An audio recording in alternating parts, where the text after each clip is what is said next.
Bonjour à tous, aujourd'hui nous allons vous parler de la matrice Ansoff. La matrice Ansoff, c'est un outil d'aide à la décision qui a été conçu en 1957 par monsieur Igor Ansoff. Elle permet aux personnes d'analyser les différentes orientations stratégiques possibles pour la mise en œuvre d'une stratégie de croissance. Quels sont les intérêts d'utiliser cette matrice ?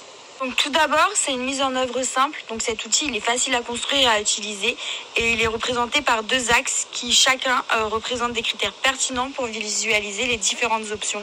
C'est aussi un outil de communication visible à tous et accessible à tous. Donc grâce à son visuel qui rend le partage et l'échange plus facile.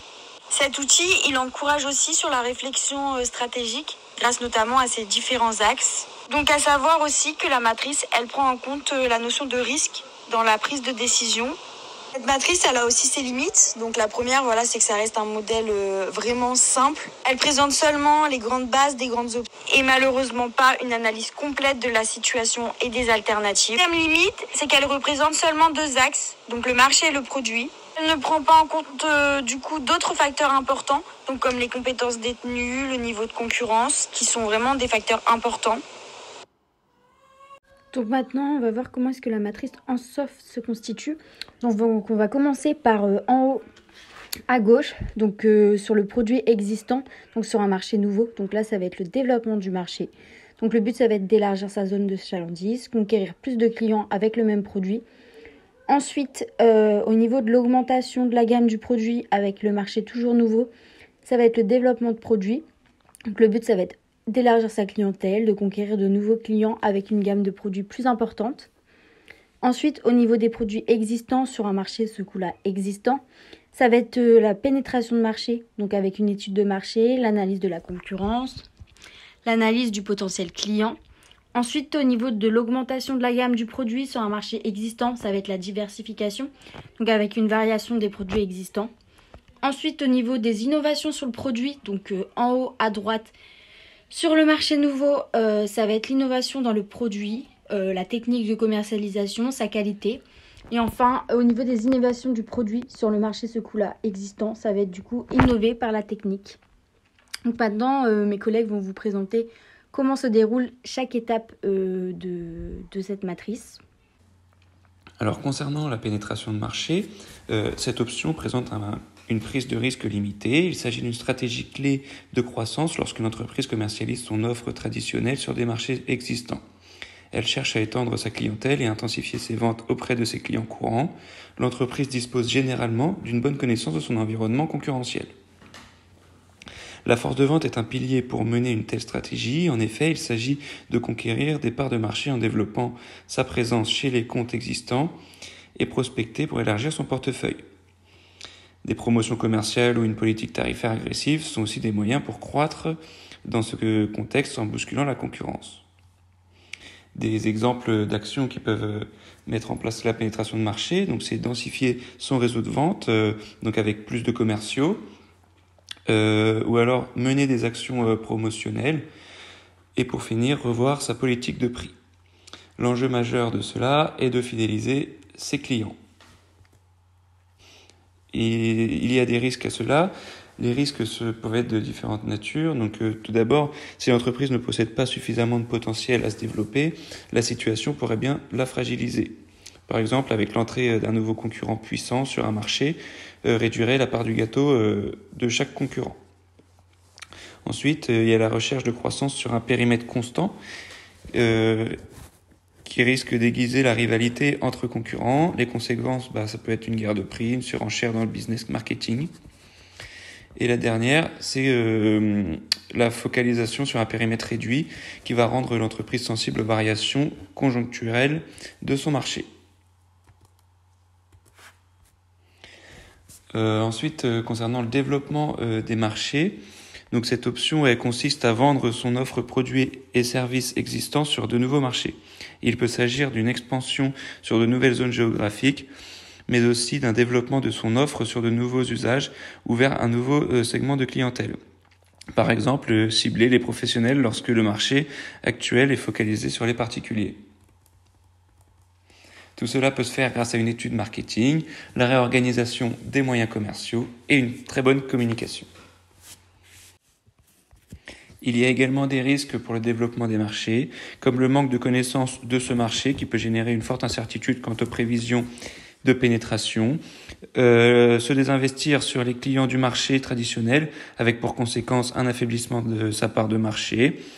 Il y a également la réaction des concurrents en place qui peut compromettre la réussite du projet, mais encore sous-estimer l'ensemble des coûts opérationnels et organisationnels pour porter une telle stratégie. Je vais maintenant vous parler de la stratégie de développement de produits. Donc cette stratégie, elle concerne l'innovation des produits qui est la base du développement. L'objectif est d'améliorer les fonctionnalités d'un produit, son coût ou encore son offre.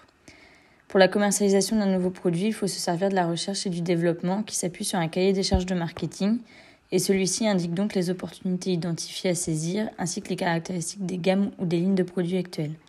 Celles-ci sont là pour indiquer les niveaux de performance.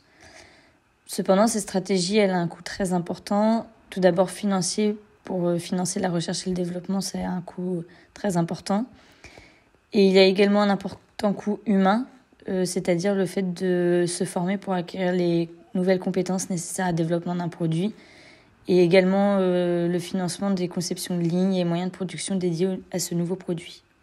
Les risques d'une telle stratégie, c'est tout d'abord de ne pas avoir conscience de l'enjeu qui est de créer un nouveau produit, car plus on s'éloigne des compétences détenues actuellement, plus l'investissement est important et donc également le niveau d'incertitude.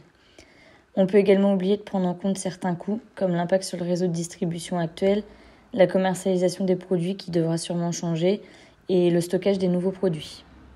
Ensuite, nous avons comme stratégie la diversification, qui est aujourd'hui la stratégie qui représente le plus de potentiel, mais qui est également celle qui a le plus de risques. En effet, elle regroupe tous les risques présentés dans les précédentes stratégies. Et également, s'introduire sur un nouveau marché avec un nouveau produit, c'est le risque le plus conséquent, parce que déjà, il y a des concurrents, on ne connaît pas toutes les caractéristiques des produits, il faut faire beaucoup d'investissements. Et pour cela, pour s'introduire sur un nouveau marché avec un nouveau produit, la meilleure voie pour y parvenir, c'est sûrement de recourir à la croissance externe, donc en se rapprochant d'une société qui possède les connaissances du marché ciblé et les connaissances du nouveau produit. Je vais maintenant vous présenter un exemple qui est basé sur une exploitation viticole et la commercialisation de ses vins. Donc pour un produit existant sur un marché existant, j'ai choisi de mettre en avant la vente directe du vin. Ensuite, afin de développer le marché, il faudrait développer les actions de communication, notamment en alimentant le plus de réseaux sociaux possible et régulièrement, ou en créant de nouveaux flyers et les distribuer dans un rayon ou dans un environnement proche de l'exploitation. Mais également participer à des marchés et des salons dans diverses régions de la France ou également dans divers pays. Ensuite, en termes de diversification, l'idée serait de créer un vin sans alcool, ce qui permettrait de concevoir un nouveau produit et d'avoir l'opportunité de s'introduire sur un nouveau marché. Pour ce qui est du développement du produit, vendre le vin en canette offrirait la possibilité de conquérir de nouveaux clients, par exemple plus de jeunes. Ensuite, pour la partie innovation par la technique, transformer du vin blanc en vin pétillant, c'est une idée de plus en plus développée dans la viticulture et aussi dans notre région.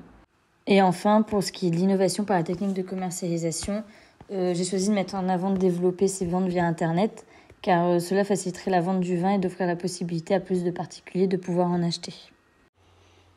Pour le second exemple, nous sommes partis sur une exploitation en grande culture en conventionnel qui vend aujourd'hui son blé tendre à la coopérative. Pour développer sa production, il peut se mettre à produire du blé dur en vente en coopérative ou sous contrat. Pour développer le marché du blé tendre, il peut produire sa propre farine et la vendre sur des marchés en vente directe ou en vente dans des magasins de producteurs. Concernant la production de blé dur, on peut également imaginer qu'il pourra faire sa propre farine de blé dur et produire ses pâtes qu'il pourra vendre sur les marchés en vente directe ou dans le magasin de producteurs comme la farine de blé tendre. Pour diversifier et innover au niveau des produits, nous pouvons penser qu'on peut passer en agriculture biologique, ce qui n'était pas le cas avant, et que cette production d'agriculture biologique peut être vendue en majorité en circuit court, donc en vente directe ou sur les marchés. Pour conclure, la matrice ENSOF permet de donner différentes orientations stratégiques pour mettre en place une stratégie de croissance. Ces croissances peuvent être liées à un développement de produits ou un développement de marché. L'objectif final étant l'innovation.